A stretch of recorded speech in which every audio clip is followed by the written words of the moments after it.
There are no wrong things to say here, but I'll find a way.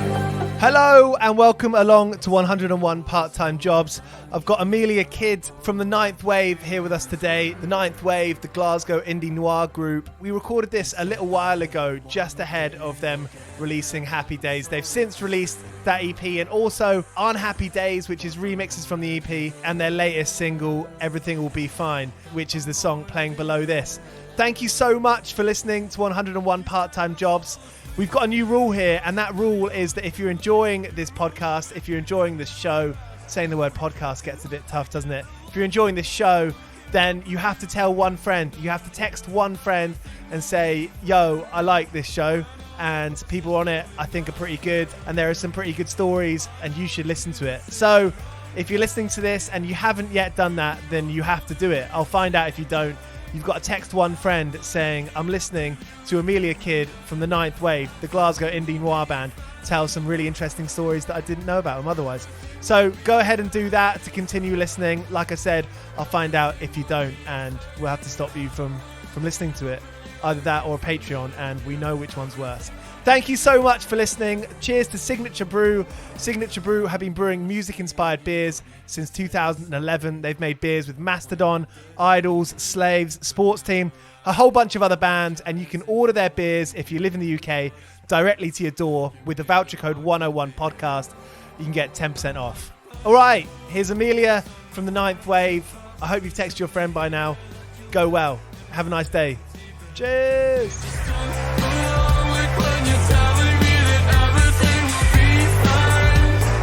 When we first got the message off of Faris, the 13-year-old girl inside me started pissing herself because I've always been a massive fan of the horrors. But it's funny when you get to work with people that you've always pure idolized and you're like, wow, they are so normal.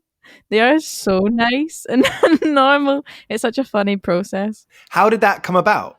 So Faris messaged us a while ago and wanted to work with us, but we were in the middle of recording like some EPs with Dan Austin, and then we went on to record the album with Dan, and then after the album, Faris got in touch with us and was like, are you looking to do any sort of like smaller like EPs or anything? Because I'd really love to be involved. And it was really nice to kind of hear that he was still really interested after all of this time of us being like, oh, not yet. And then we just so happened to have a collection of songs that we were going to be working on as an EP, and we felt it was perfect for Faris to come on board. It was the exact same kind of sound that we wanted. And yeah, things just kind of fell nicely into place. It was just kind of like the right person at the right time kind of moment. And it must have been a massive confidence boost for you as a band, you know, someone that you've looked up to is digging what you do. That's strong signposting, you know? Oh my gosh, it's the nicest thing that I think you could ever hear, is getting like compliments from someone that you look up to so much and you think so much of. Yeah, definitely. It's confidence boost is it underplays it. I mean, because there are going to be days where, you know, everyone has it, no matter what job you have, whether that's a kind of, you know, passion thing with a band, that you're going to have days where you're like, oh, this isn't going to plan right now. Oh, definitely. I think being a musician is like one of the hardest, like you have to be super hard on yourself to kind of get anywhere, and you have to be super critical of yourself all the time, but then sometimes that can go too far and then you think that no one likes you or anything. But no, it was really nice to hear that, yeah, there's people out there like Faris that that like us, because it's easy to get lost in your own head a lot of the time. Big time. Do you think you as a four, do you think you guys are all quite good at like balancing that dynamic of kind of confidence but also kind of self-awareness? And Yeah, I'd say so. I'd say we're really lucky as a band because we're all quite level-headed, and there's no like ego in the band. There's not like one person that's like, oh, everybody loves me, I'm gonna do this. Like everyone's just like so chill, and we just like you know, we do it because we love it. We don't do it because we want to get all this mental attention from people. We're just trying to get like music out into the world that people can relate to and everything. I think, yeah, so I think there's a really good dynamic in the band. What's your story in terms of joining the band? Where were you at life when you joined? Oh my gosh. So I was in my second year of uni studying psychology and neuroscience, and I was in a bunch of bands in the Glasgow music scene.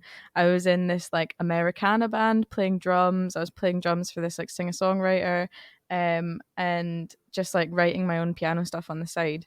And then I got a message from Hayden one day, and he was like, "Hey, I know you're into music because like we knew each other from like when we were children." And he was like, "I know you're still into music. Would you ever be interested in joining a band?" And I was like, "What? Like the Ninth Wave? But they're like you guys are amazing." And he was like, "Yeah, we need a bass player, and I know you have a bass, so why don't you come?" And I was like, "I can't play bass at all. Like I have a bass, it doesn't mean I can play it." And he was like, yeah, that's fine. That's fine. You'll pick it up. And then within a month, I was live on radio doing my first gig with the Ninth Wave as a new bass Amazing, player. amazing. So what had the ninth wave been up to by that point?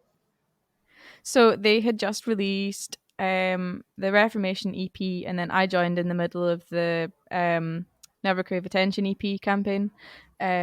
So it was a funny stage for me because it was like I was in the videos, but it wasn't my voice that I was singing to, so it was all really strange for me. So the first couple months in the band were very strange. There was lots of people like, "Oh, where's this girl? Why are you here? Who are you?" So I mean, that if anything is gonna ground you, it's that. Yeah. Like, Was it all right conversations with the others though? Was it something that you felt you could kind of talk about rather than kind of try and, I don't know, cover up in the way that?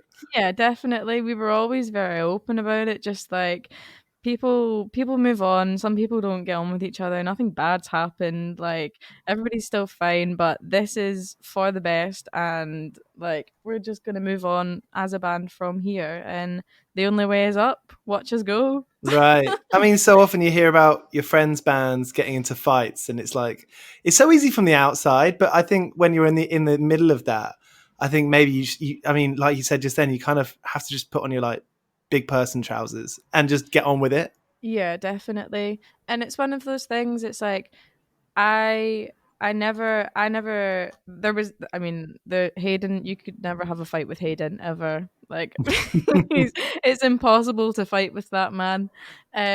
So it's like there's never been any sort of aggro in the band like whatsoever, which has been really nice. And So joining the band, has Hayden been doing? Because he just did that poetry tour, how long ago was that poetry tour? yeah, that was I think February this year, so like yeah, a couple months ago now. What did that? Sorry, go on. No, I was going to say I've completely lost track of time. I don't even know what month it is now. So, Thing is, I don't think it matters anymore. yeah, you're right. When you joined the band, was there? I mean, I'm new to the Ninth Wave, and so I don't want to sound like an absolute newbie on this. But was he doing the poetry thing where when around the time that you joined and before that? No, it was very much just kind of like very much so like a kind of just your average indie band, like making indie band songs and but really good indie band songs. And then I think as time went on and like we've all started to kind of like delve more into the creative world of the music scene, and then Hayden's diverged and gone into his poetry, which is, I mean, he's always been so good with words. Like I've always, like even before I was in the band, I thought like Hayden was one of the best lyricists in Glasgow. So I think he's kind of very naturally fallen into that path, and it's like given him a lot of confidence as well. I feel like you can definitely see a difference in like the way that he kind of like presents like his words, if that makes Yeah, sense. I can definitely hear that, and it makes me think that that kind of noir. I've read about how you're fans of the Cocteau Twins, which you can hear and you can hear the horrors thing in the imagery as well, which I think should not be like glossed over. I think, and neither should it be a kind of a weird thing to talk about, if you know what I mean, because yeah, definitely. it's that imagery works so well with your music. Yeah, definitely, and it's something that kind of is has never been forced either. I think as soon as you start to force something, it turns into something that you never want it to. So it should always come from a place that's very genuine. I feel like it's something that can be easy to like be like, no, it's a natural thing. It's not like we're trying to be something else. Yeah. Yeah, but the more you fight it, the more it sounds like you're trying to cover something up, doesn't it? Totally. And there aren't that many bands doing that right now. I feel like there was a bit around 2005 to 10. There was some of it going on. Notably the horrors. Yeah. But you know what I mean. I feel like there was a kind of bit of a film noir indie thing going on then. Yeah, definitely. There's a sincere lack of indie noir nowadays. I think quite a lot of it gets there's a lot of bands that kind of start with it and then they get kind of thrown into this pop field and it all kind of dwindles away. But there's a lot of bands in Glasgow right now that are bringing that back big time, which I love, and it's so nice to be around that. Like there's this one band, Velour, that are quite new to the Glasgow scene, and they are doing it perfectly. Cool. I'll check them out. Velour. Yeah, I don't think they have anything online yet, but I think they will soon. Great. And I mean, not putting stuff online, that can work so well as a bit of like, dirty word marketing thing. Do you know? Yeah, you know definitely. what I mean? Definitely. I think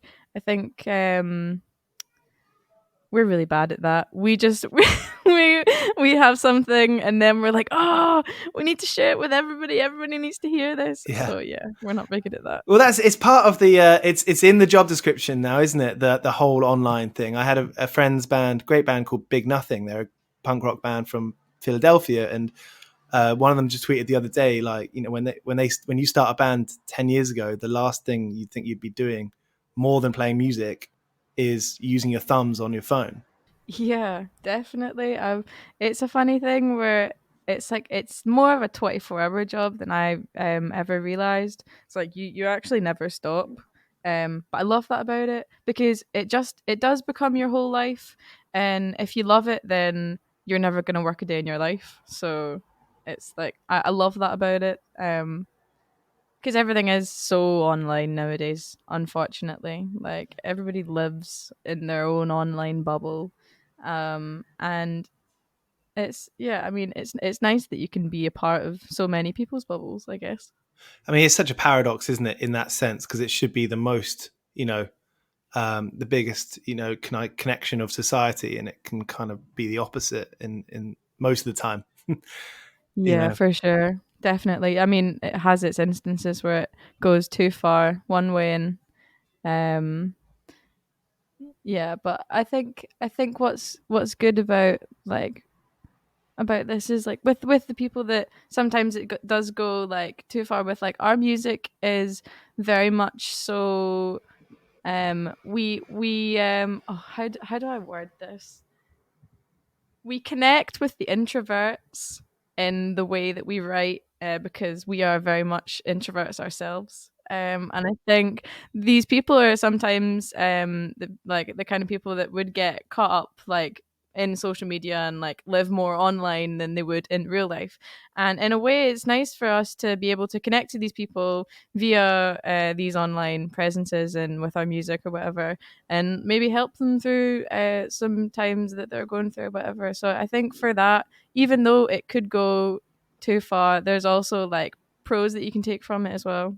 I think a lot of people are living lives that you and I haven't, in the sense of, social media is there when you're 8 years old, 10 years old, whoever's, parents get their kids their phones the quickest. Do you know what I mean? That age can be as young as 10 or whatever. And that is going to be a way that some people live now, that they're quiet in person. They won't say much in the flesh, and then online they're going to have a strong personality, perhaps. There's nothing wrong with that. Absolutely nothing wrong with that at all. If that's if that's how some people like are more comfortable with, then I guess it's the day and age of the modern like online world, and so be it. Yeah, everyone should have the freedom to do what they want. Yeah, for sure. I've just done a podcast with the band Creeper about the making of their new record, and a lot of their fans are like that. And it's amazing to see, because there's so much, positivity can still be shared in such a sense. It's just a different format. Yeah, exactly. It's not just like appealing to the people that are gonna come to your gigs and be in front row and like screaming and all that stuff. It's like appealing to the people that really need you as well.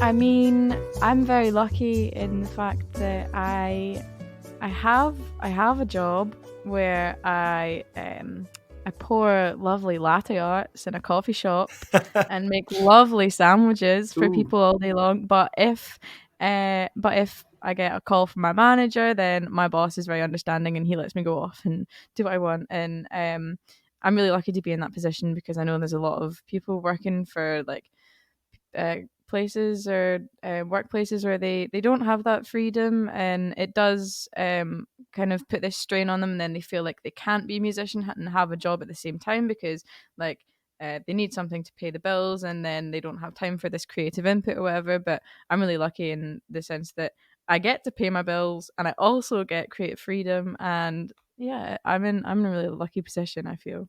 When I was in uni, I really wanted to become. I didn't really know if I wanted to do like music therapy with like people with problems in their brain, and like recovering from trauma with music therapy and like training the brain in certain ways. I really wanted to do that. But I think I've lost a lot of brain cells by joining the music industry. So I'm not sure if I'd have the same mental capacity to do that when going back to uni. But you know what? If in 20 years the band comes to a halt and I have time to go back to uni, then I definitely will. Are you, as a band, you kind of, I mean, you've got a manager, you said, that kind of hints the fact that there's some kind of plan, some kind of, next few years plan. Yeah, definitely. We're in this for the long run. We're not just a fad band. We're here to stay. Excellent. Well, that's our plan, anyways. And so the EP, did you know when you recorded it that it would be coming out in lockdown? So we were recording the EP up on the Isle of Lewis 1 week before we went into lockdown. So when we were up there, it was so strange because the guy that owns the studio went to the shop one day and he came back and he was like, "Oh my gosh, guys, there's no toilet paper, there's no pasta, there's no this, like there's one shop in the island, like there's nothing here." And we didn't understand what was going on because we were all just like, "Oh, the media's blowing everything out of proportion, oh, usual, all that stuff." And then everything started to get really serious by like the last day that we were there. So we were thinking like that we might not be able to like get the ferry back because they were cancelling ferries to and from, and it was quite scary because we didn't know what was going on. And then we got back, and it was honestly about 2 or 3 days later that everything locked down. So we were like, "Oh fuck, like this is terrible, but also really fitting for the EP, the fact that we like recorded it and in the midst of all of this going on." So there was this really kind of like apocalyptic feel, especially when you're on an island and like you feel like you're the only people left in the world. It was really strange. Like I feel like that really bled into the EP. So the fact that it's coming out and still like we're all still, in very much in the midst of this pandemic, it does feel incredibly fitting. How have you been able to navigate? And that's awesome, by the way. I looked at, I was looking at the name Great Bonera in the Outer Hebrides, fuck, of Scotland, middle of nowhere. And then you get back and you can't leave your flats. How did you navigate that? Oh gosh, it was awful. So like when we were up in Lewis, we'd all go for runs in the morning, and like you'd leave the studio and you'd be out for like 3 miles and you wouldn't see anybody. Like you wouldn't come across anybody. And it was so nice to like, have all this open space and feel like you were the only ones there. And then coming back to lockdown and then being locked in your house, not being able to do anything, and actually being like the only person you see is a very different feeling. And it was quite hard to deal with at first, because you've gone from like having all the freedom in the world to like absolutely nothing. So for the first couple of weeks, it was a bit strange, but we were all extremely introverted, as I've said. So I think we all really like the space to ourselves after a while. Right. Have you been writing much? Yeah, we've all been like chucking demos back and forth. But there was this weird, I'm not sure if other musicians felt it, but there's this weird kind of pressure to create as much as possible, because it's like you literally have no excuse not to create. You are here in your room with all your instruments. Just sit down and play a bloody tune and create something from it. But there were so many weeks that went by that I would like sit down at my piano and it would just be like tumbleweed in my head. Like I couldn't write anything. But then there'd be weeks where I'd sit down and, write 3 songs in a day, and like there was no in between. And it was this really weird kind of feeling of not knowing when you were going to be creative, but constantly feeling like you needed to be. Yeah, and it just doesn't work like that, does it? No. Oh my gosh, no. I feel like if there's pressure on you, it makes it so much harder, which sounds so stupid because it's like it's your job. Like you need to do it, but if it's not there, it's not there. Do you write any of the lyrics, Millie? Yeah, so for the on the Happy Days EP, There's Nothing I Hate More Than Small Talk and Abattoir were both like fully written by myself. And a couple songs on Infancy as well. Yeah, it's like mostly it's me and Hayden that like write all the lyrics, but Hayden, you can definitely tell when Hayden writes the songs because he is so poetic, and I'm more straight to the point. This is what's in my head, kind of. So Small Talk is kind of about masculine fragility, let's say, like when you know that people are hiding feelings by like doing things that kind of delay the situation, which is where the title came from. There's Nothing I Hate More Than Small Talk, because like that something's going on, but you don't want to say it because you know you're a shite bag like me. You don't want you don't want to say anything. That's what it all comes down to, really. Um, and I guess there really is nothing I hate more than small talk. That's what it came from. And I imagine, I mean, I'm probably fairly quite loud myself, but I still, I can see how playing music is such a release of that, like a positive avenue to release that. Definitely. And I feel with music, a lot of the time, I'm really terrible at putting my emotions into words, or even, doing anything with my emotions. I'm just terrible with emotions in general. So music for me is a way of kind of expressing those without having to necessarily put them into words that make sense. You just kind of know that other people that understand will also understand, even if the words aren't really cohesive. Totally. I think you can get away with like a lyrical phrase that doesn't even make sense, but a listener can actually fully understand what you're saying. Yeah, definitely. One of the records I love most for that is the latest girl band album, The Talkies, because it's so like the lyrics are so abstract, but when I listen to them, it's like, oh my gosh, that's what I've been thinking in my head. Right. I read someone say on Twitter the other day, and that some of your favorite records necessarily aren't to do with, I'm paraphrasing them quite badly here, but some of your favorite records, maybe, you know, they're one of your favorite records because of the time that you were in, the place that you were in when you discovered it, rather than what it is objectively. Does that make sense? Yeah, definitely. Definitely. Well, I read somewhere that it's like the albums that influence you most in your life are the ones you listen to when you're like 13 to 16, because that's when you're most impressionable. And that's like apparently how it influences how you write music most, is like what albums you listen to when you were like early teenage years.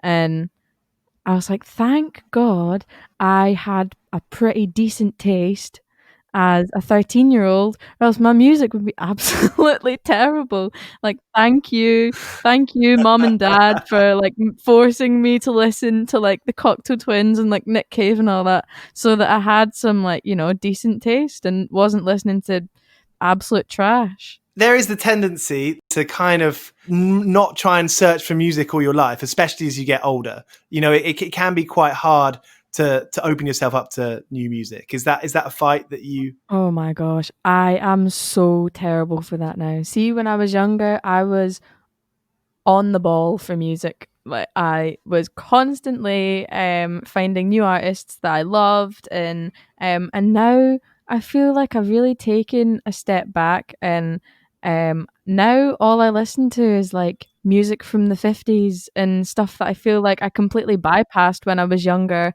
And now I will listen to the same album for like months at a time and not get bored of it. And then when someone's like, why is that all you listen to? Like, why do you never listen to anything else? I'm just like, because I don't need to. Because it is that this works for me. Like, it's fine. What do you use? Spotify or records or both?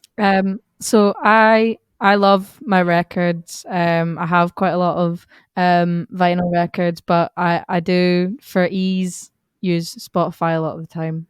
I'm with you. I do exactly the same thing. I actually rarely put on records now because I don't have the time.